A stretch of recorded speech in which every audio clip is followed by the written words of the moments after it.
అందరికీ నమస్కారం. నిన్న మేమందరం కలిసి విజయవాడ తెలుగుదేశం కృష్ణా జిల్లా ఉమ్మడి కృష్ణా జిల్లా తెలుగుదేశం నాయకత్వం కలిసి రాష్ట్ర ప్రజలు బాగుండాలని హోమం చేశాం. అది దిగ్విజయంగా జరిగింది. అంతేకాకుండా త్వరలో రాష్ట్రానికి మంచి జరగాలి, చంద్రబాబు నాయుడు గారు ముఖ్యమంత్రి అవ్వాలని కోరుకున్నాం. తప్పకుండా ఆయన అవుతారు. గత కొద్ది రోజులుగా మన స్థానిక ఎంపీ కొంచెం మతి భ్రమించి ఇష్టం వచ్చినట్టు మాట్లాడుతున్నారు. వారికి ఓటమి భయం పట్టుకుంది.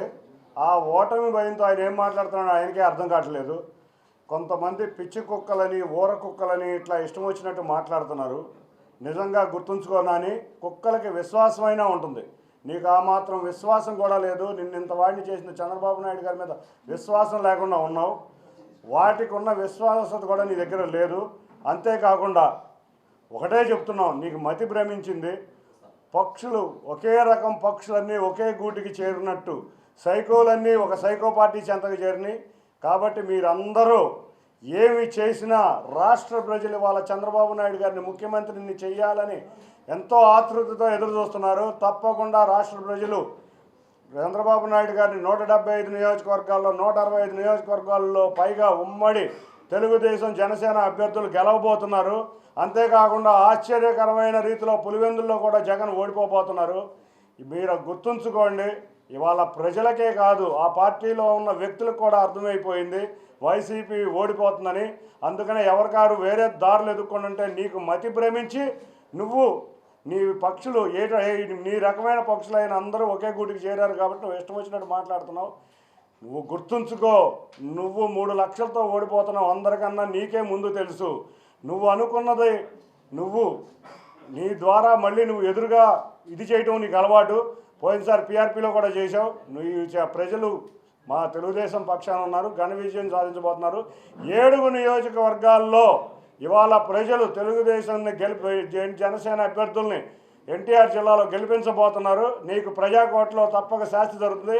ఇక జీవితంలో ప్రజా జీవితంలో నువ్వు మిగలవని గట్టిగా హెచ్చరిస్తున్నాను. Thank you.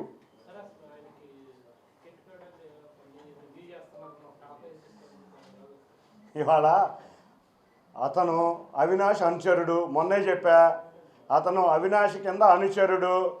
ఇక్కడ తెలుగుదేశం పార్టీలో ఉన్నప్పుడు అతని ఆదరణ ఏ విధంగా ఉండేదో మీకు తెలుసు. మా నాయకులందరూ ఇతని మీద ఇష్టం లేకపోయినా కూడా మా గౌరవ ఎంపీగా గౌరవించారు. అక్కడికి వెళ్ళినాక అవినాష్ వెనకమాల లేకపోతే ఇన్ఛార్జ్ ఎవరుంటే వాళ్ళు వెనకమాల తిరగటం తప్పితే ఇతనికి అసలు ఏమీ లేదు. ఇతనికి టికెట్ కూడా ఇస్తారని మాకైతే నమ్మకం లేదు. మొన్న జగన్ యొక్క చర్యలు చూస్తే ఇతని టికెట్ వచ్చే పరిస్థితి కూడా లేదు. అదే చెప్తున్నా, ప్రజా జీవితంలో ఇతను కనపడ్డాడు, ఇతనికి మతి భ్రమించింది, ఇతనికి పిచ్చెక్కి మాట్లాడుతున్నాడని నేను చెప్తున్నాను.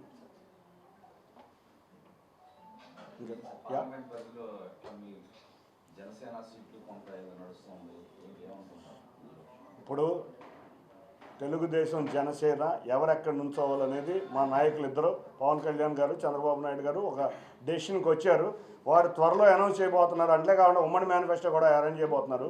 మేమందరం ఎవరిని అనౌన్స్ చేసినా కూడా కలిసికట్టుగా ఉండే 7 అసెంబ్లీ నియోజకవర్గాల్లో అభ్యర్థిని తప్పకుండా గెలిపించుకుంటాం. Hit TV presents like, share, comment. TV వాళ్ళకు కూడా నేను ఒక సర్ప్రైజ్ ఇద్దాం అనుకుంటున్నాను. మీరు మాత్రమే జెస్సీ ఎందుకు అయ్యారు? ఇలాంటి అమ్మాయిలకి పిలవడానికి బాగుంటుంది. చందు సాయికి like you and have a జనాలకి ఒక పేరు నచ్చిందంటే దీనికి ఒక ప్రాసెస్ ఉంటుంది. ఎందుకు ప్రాసెస్ డైరెక్ట్గా వెళ్ళిపోదాం. ఏదైనా ఒకటి మర్చిపోయినావా నువ్వు? మర్చిపోయినా మేడం. ఏం మర్చిపోయావు? ఏదో ఆ టైంకి మన సుడి బాగుంటే ఎవరన్నా చూపిస్తే రాయగలం కానీ డోర్ టు డోర్ సేల్స్ చేసేవాళ్ళు. శారీ వస్తుంది, శారీలో వెనకాల కట్టుకుని